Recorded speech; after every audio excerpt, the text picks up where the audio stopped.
Je vais commencer peut-être par demander à Franck Galland d'ouvrir la discussion. Franck Galland est directeur de la sûreté à Suez Environnement. Il est professeur à Centrale et à Paris 2. Il est membre du Haut Comité de la Défense civile, donc c'est un spécialiste de la sûreté liée aux questions de l'eau. Et il vient d'écrire un livre qui s'appelle L'eau, géopolitique, enjeux, stratégie, aux éditions du CNRS. Vous avez la parole. Je vous remercie, Monsieur le Ministre, Messieurs les Ministres, Monsieur le Sénateur, cher Fadi, il doit être dans la salle, il s'est juste absenté. Merci de cette opportunité de m'exprimer devant vous sur ce sujet lié aux enjeux stratégiques et sécuritaires liés aux ressources en eau. Alors on pourrait parler de nombreuses zones géographiques, tant cette actualité est d'acuité, mais on va se contenter de parler du Jourdain.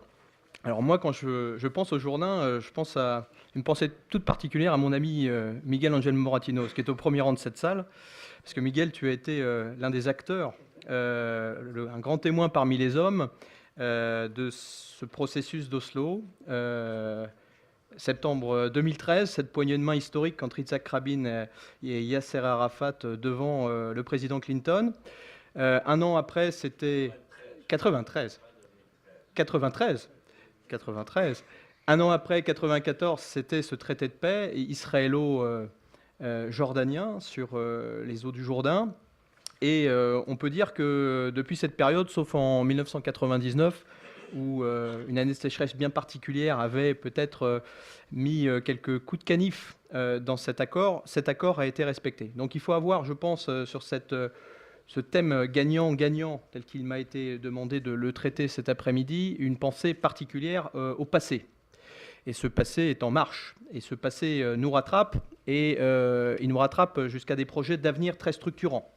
Monsieur le sénateur, vous veniez de parler du canal Mer Morte, Mer Rouge, qu'on attend depuis 12 ans, peut-être même plus.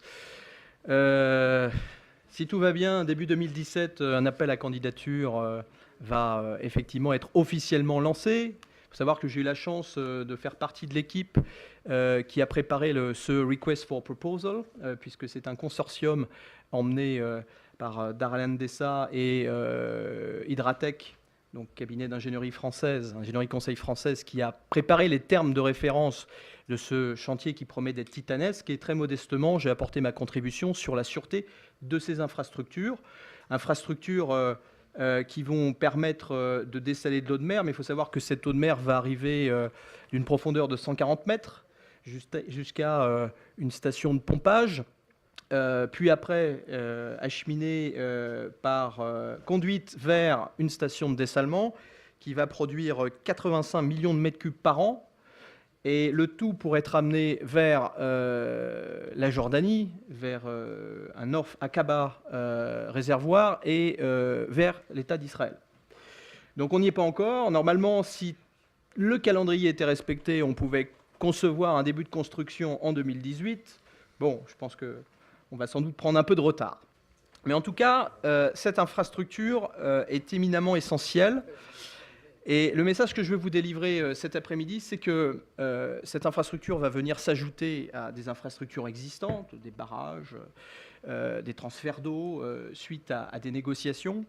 Mais je pense que, sans faire preuve de pessimiste, il faut vraiment penser à protéger ce que l'on a et protéger ce que l'on va avoir.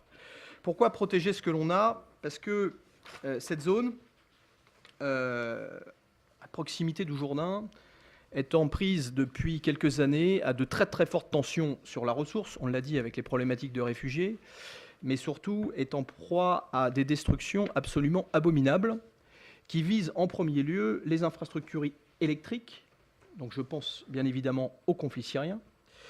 Qui dit infrastructure électrique dit pas d'eau, pas d'assainissement. Et au-delà de ces infrastructures électriques, ce sont des infrastructures en eau qui sont systématiquement ciblées. Pour vous donner un ordre d'idée, en 2010, dans le bassin de l'Oronte, vous savez, ce fleuve vital sur lequel, Fadi, tu as beaucoup travaillé, et tu continues de le faire, un fleuve un peu récalcitrant, parce qu'il coule du sud vers le nord, contrairement aux autres fleuves de la région. En tout cas, la disponibilité en eau pour les zones rurales était entre 50 et 75 litres par jour. En février 2014, donc 4 ans après véritablement... un peu moins de 4 ans après le début de ce conflit sinistre, Cette disponibilité est tombée à 20 litres par jour en zone rurale et des villes comme Homs ont vu leur disponibilité tomber à moins de 10 litres. Pourquoi ? Parce que des conduites ont été ciblées accidentellement ou intentionnellement, parce que des stations de traitement sont dans l'incapacité de jouer leur rôle, parce que des forages ont été sciemment détruits. Alors, si vous rajoutez à cela une situation qu'on a aussi en mémoire en Irak, avec une stratégie systématique de l'organisation de l'État islamique, plus connue sous le nom de Daesh, de cibler les ouvrages hydrauliques, il faut bien se rendre compte que dès 2013, en Irak et en Syrie, Daesh a pris le contrôle des barrages. Ça a commencé par le barrage de Fallujah. Il a fallu l'intervention d'une coalition dès août 2014 pour dégager le barrage de Mossoul qui menaçait la ville de Mossoul d'un véritable tsunami urbain. Si effectivement Daesh était maintenu en occupation de l'ouvrage, ça a quand même duré quelques jours.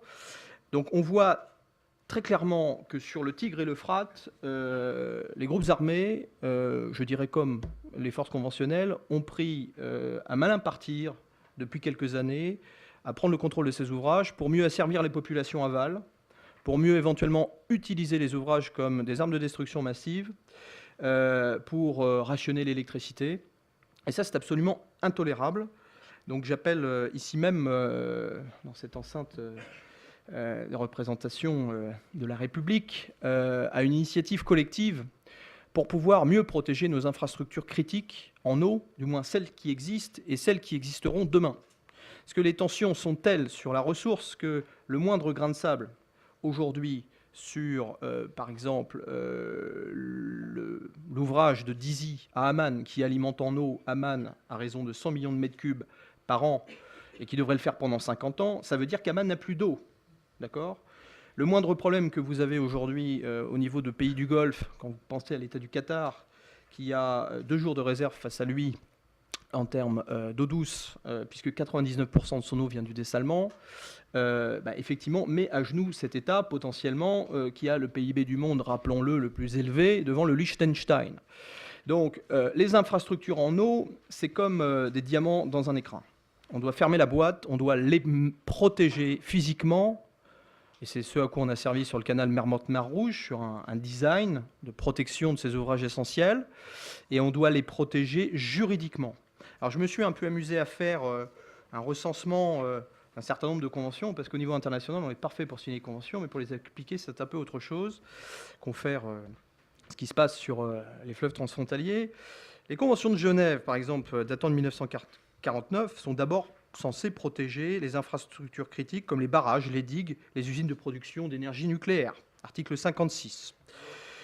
Le premier protocole additionnel des conventions de Genève, 1977, dit très clairement, selon son paragraphe 7, qu'on se doit de visualiser dans les conflits la présence d'infrastructures critiques, notamment hydrauliques, par 3 cercles orange horizontaux. Vous savez, comme un feu tricolore qui est vertical, là, ce sont des cercles orange horizontaux.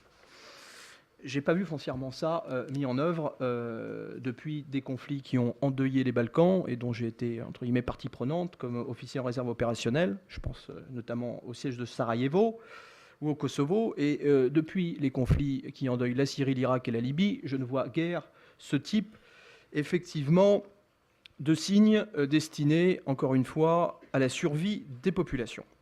C'est pour ça que je suis particulièrement attentif et engagé dans des initiatives qui me semblent devoir être supportées. Et j'en terminerai là, Monsieur le Ministre. Michel Devivo a parlé à juste titre de cet exemple qui est l'organisation de mise en valeur du fleuve Sénégal, qui a inspiré ces accords sur le Jourdain.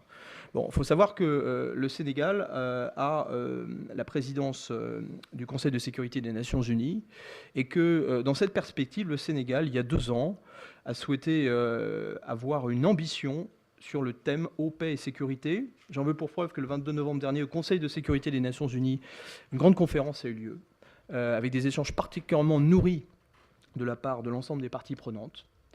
Que le Sénégal va essayer de pousser, alors je ne dis pas ça parce que le président Macky Sall est en visite d'État dans quelques jours, 5 jours à Paris, mais le Sénégal va essayer de pousser une résolution au sein du Conseil de sécurité des Nations Unies, comme en son temps la Namibie l'avait fait lors de sa présidence du Conseil de sécurité, sur une dynamique eau sécurité eau et femmes durant les conflits. J'arrête ainsi. Donc, des initiatives, des constats, nous en avons. Il faut tirer ces initiatives vers le haut et appuyer ce qu'il doit l'être. Je pense particulièrement à cette initiative sénégalaise, comme à l'initiative du gouvernement helvétique qui a réuni un groupe d'experts pendant 2 ans, destiné à remettre à la Confédération un certain nombre de propositions sur la protection des infrastructures critiques en eau, parce que non seulement il faut protéger ce que nous avons et rendre résilient celles que nous aurons. Voilà. Merci de votre attention.